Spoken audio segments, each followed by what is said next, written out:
What's up, you guys? I have been, oh, there he comes. Can you get back? I'm trying to do my intro. Can you get back a little bit? You're gonna have a lot of screen time soon. Anywho, I've been posting on the community tab here on YouTube, and I also post on Instagram, trying to get ideas for videos and what you guys would like to see. It drives me crazy, because a huge majority of you guys, it was just something about CF. I want to see about CF. A day in the life of CF. What you eat with CF. How do you breathe with CF? How do you say hello to other people when you have CF? Oh my God. Listen, you guys. I know that's why you came to my channel. A lot of you came to my channel from 5 feet apart. A lot of you come to my channel to learn about CF. And I will always make videos about CF because I have CF.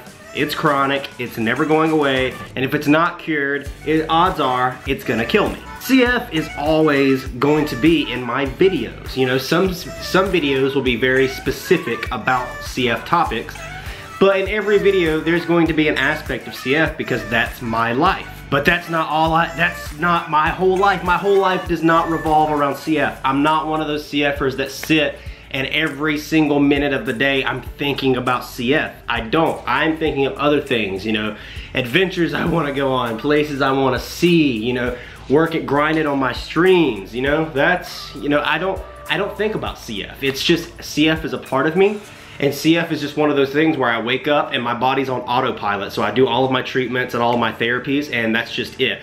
I don't sit around and think about CF and I think, oh, woe is me. I can't do things because of my CF. No, I'm not like that. I'm never gonna be like that. So I can't give you guys constant CF videos because that's not my life. My life doesn't revolve around CF. But another topic you guys were asking for over and over is you wanted to know about Ember and Nebula. How I rescued them, how I give them their names. And you know what? I love talking about my animals and animals in general, so I think that was a pretty damn good topic. So today is going to be a video all about the lights of my life. My children, Ember and Nebula. So I got Ember first, so we'll start out with him. Mr. Attention Hog, you wanna get up here? It's your time to shine, come on, up. So Ember here, he was not planned, as people would say. I was not planning on getting another dog. Years before that, I had a dog. No, we're not playing now. It's YouTube time. Come on, we got a YouTube. Get up here. Ember, can you sit down? Sit. Where are you going? What are you doing? Gonna chill here? Alright. I had a dog years ago. His name was Zero. And he was a pit. He was super loving, an amazing dog, but he got really protective whenever he was in the house. So outside of the house, he was totally fine. Like, that's fine. But if you were in the house, you had to come, you had to approach him, you know, easily. Let him sniff you, let him see that you're cool, and you know, that's fine. I was working for a nonprofit foundation at the time, and we had to do a show in Atlanta. So I was in Atlanta, and Zero bit somebody, and at the time, we were living in Cherokee, North Carolina, on the reservation. They kind of have their own set of rules and things there. And so I knew, like, if a dog bit somebody and they found out, usually animal control comes and they takes them and they, you know, they quarantine them, and then you get them back after so many days. But what they did is they came and got Zero while I was gone. They took him and they euthanized him the same day without asking me. So after that, I kind of just felt like a massive, you know, just failure. Like I was his protector and I let him down. Not too long after that, my grandpa had given me a husky, and I learned that I was not ready for another dog. Like, it was too soon after Zero. I was not ready for that. But that dog was super food aggressive. Like, you put food down, he'd try to like chomp your fingers off. So I trained him out of that, and a rescue got him and they rehomed him, and he went to a great family who owns a lot of land, so he's just loving life, and he's never shown any signs of aggression. So I got that out, and then over the years, I found more dogs. You know, came across random strays, they found me, and you know, it's been the same case every time. You know, I love animals, but anyone who's worked with rescues knows that not every animal is for you. As much as we want all the animals, you know, you have a connection with an animal. And if you're not emotionally ready and you don't have that connection, then it's just, you know, it's just not gonna work.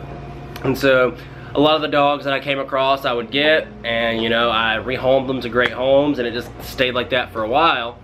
And then fast forward to being with my ex, and then she had Riley, and so it's kind of like my dog fix was filled, you know, right with Riley. We were out hiking one day, and we were driving back from the trail, and as we were driving back, some furry black creature comes running out of like the overgrown grass on the side of the road. I run over top of it with the car. I don't hit it. I go perfectly, like, it's perfectly between the wheels, and I go over top of it. And I'm just like, holy crap, hit the brakes. We're freaking out because we're both like hardcore animal lovers. I thought it was a possum that I just annihilated. So I had to stop and get out and check to see what it was. And lo and behold, it was this tiny, dirty, little puppy. And we took it to animal control to see if it had a microchip. He didn't. I wasn't gonna leave it at animal control because they are a kill shelter. Went back and looked around for any other puppies, the mom, anything. We couldn't find anything. The people at the pound told us that that was a very popular dumping site where people went and dumped unwanted litters. So yet again, here comes the plan. I was like, all right, I'm gonna get him, you know, make sure he's good, get his shots, and then I'm gonna rehome him. That was the plan. But something about Ember just attached itself to me. I remember I had him and we were playing in the grass with him or whatever, and he was just this tiny, like when we found him, I think he was around, they estimated around like 5 weeks. I remember he just looked at me and he just kind of walked over to me and crawled in my lap and curled up. And when he did that, I was like, oh God, like, you know, puppy. And I figured it was just, you know, a puppy thing. It was cute and all that. But no, it just got, I don't know, there was something about his energy and mine that just connected, and he's been the easiest dog ever to train. And he likes to cuddle like a human. One of those things where I think the universe knew that I was gonna need him. Like, I don't know if I would be here if it wasn't for Ember. You know, after everything happened with my ex and kind of everything that I went through, he's kind of been everything that's kept me grounded, and he's very in tune with me. You know, everyone asks me if he's a if he's a service animal, and he's not. Ember has a lot of quirks about him, and you know, to get them trained to be service animals takes a lot of work, and I definitely can't do it, and I definitely don't have the money to do it at all. So if anyone knows of any companies who like to train animals to be service animals for free, I would totally be down for that. This is an ESA. But let me go ahead and educate y'all on what an ESA is. An ESA stands for Emotional Support Animal, aka bullshit. So let me tell you why it's bullshit. They register their dogs in the ESA database or whatever it is. That's completely bullshit. An ESA is not allowed inside businesses or anything like that. The only thing that an ESA can do is it can go in a plane with you, and they cannot deny you housing. But an emotional support animal is not a service animal. Quit going and buying these bullshit red vests for your dogs when they have no training, and then deciding to take them everywhere, but getting that stupid ESA certificate and slapping a red vest on your animal doesn't mean you can take them in anywhere. They're not trained. They're not serving a purpose. They're just making you feel better. It's a vanity thing, and that needs to stop. That needs to just completely stop. Service animals and ESAs are two different things. So all you have to do to have a dog be an ESA, have your doctor write a prescription. That's it. Just write a prescription that says this person needs animal to help with whatever. Housing that denies animals, they can't deny you for that, and then you can take them in a plane. But I still hate that. I hate the fact that people can take their animals on planes when they're ESAs, because, you know, if they're not trained, if they're trained, it's fine. But if they're not trained and your animal's just barking and trying to go after other dogs, or running up at people trying to steal their snacks on the plane, that's not good. You're giving it a bad name. You're giving animals a bad name. Like, stop. ESA has they're not trained to do anything. They can't go in places, so please quit buying those red vests for your untrained asshole animal. I'm off my rant now, all right? That rant's over. Yeah, he's just, you know, me and him just clicked, and I just kind of knew that I was gonna keep him, and I'm like I said, I think the universe knew that I was gonna need him and need a dog coming up, and he's really just, he's my buddy. We connect, like our energies are so very similar. Really bad coughing attacks, he's right up on me. And the night, if you go back and watch some vlogs, there's one where I thought I was having a heart attack, and I was having PVCs, which is where your heart rhythm gets off. It's basically like your heart gets the hiccups. And I was like full on panic mode, freaking out, thought I was having a heart attack. He knew before I did. He came, he was right up on me, he laid on top of me, he wouldn't stop sniffing me and licking me. he knew something was happening before I even did. So he's very in tune with me, and like I said, he's been the easiest guy to train. He has some faults, you know, like if you've watched any of my past videos, you know that one-on-one introductions, he always tries to fight other dogs, and I can't stand it. But he loves groups of dogs, which makes no sense. Just awesome. Yeah, right, buddy. You get right, my buddy. Oh, yeah, right, my buddy. And with what happened with my other dog, it's another reason I'm very cautious about who I leave him with, and that's why me and my ex, even though that we broke up, we still, you know, we still watch each other's dogs because we know we're not gonna let anything happen to one another's dogs. And then as far as where did I get his name, there's a show that comes on Sci-Fi called The Magicians. And there's a god in that show called Ember, and he's a little shithead. And while Ember is very well behaved and all that, he's still got a lot of characteristics of a little shithead, especially as a puppy. I just thought that name fit him so perfectly. Kind of called him Ember once, and it just kind of felt right, and he is forever Ember. Now for Miss Nebula. So she's not a huge fan of being out in the garage right now. That's why every time I'm streaming and I turn on dog cam, you guys are like, let me see Nebula. She's not really that big of a fan of being out here.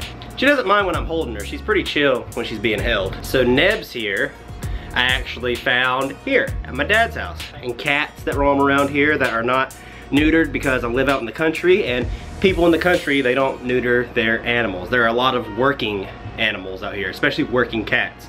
And if you don't know what a working cat is, a lot of people who have barns and places like that will buy outdoor kind of feral cats and put them out there, and they help control like their mice population and what have you. Nebula was part of one of the litters, and she was the runt. She was very skinny. The mom was not really a fan of her, and so I felt really bad for her, and I knew that she was probably gonna die. I was like, you know what, I'm gonna get this cat and I'm gonna, you know, nurse her back to health, and you know, I'll, you know, give her up for adoption. Because at the time, me and my ex were still living together, and we had already rescued 2 cats, which were staying with her, but then 3 cats and 2 dogs in a tiny apartment is a lot. But I got her, and at first she was very scared, and I was like, oh, this isn't gonna work. She was scared of the dogs, scared of everything. But then her and Ember just suddenly connected, and she would follow him around everywhere. And even to this day, like, she sleeps with Ember. You know, at night, if I go in the room and me and Ember go to sleep and I shut the door, she'll come and she'll start meowing, and she'll come in and she'll jump right up and cuddle with Ember. She doesn't ever want to cuddle with me, only with Ember. Ember just turned 2 years old in May, and then Nebula just turned 1 year old in June. And she's very, like I said, you can kind of tell she was a runt because she's pretty small, like compared to other cats. I know she may look big on this, especially because of how fluffy and furry she is, but she's really small. But she's so chill, like a lot really doesn't bother her. Like she is fearless, isn't that right? Say I'm fearless. What's up, everybody? What's up? Meow. Meow. I just had my brother take Nebula back inside. As long as I'm holding her out here, but as soon as I put her down, she doesn't like the new area. There's a lot of sounds and stuff in this garage she's not a fan of. But how I got Nebula's name, the one female cat that my ex had that we rescued together, we named her Gamora, from Gamora off Guardians of the Galaxy. And I thought, let's just keep up the trend of female cats being named after Guardians of the Galaxy, so I named her Nebula.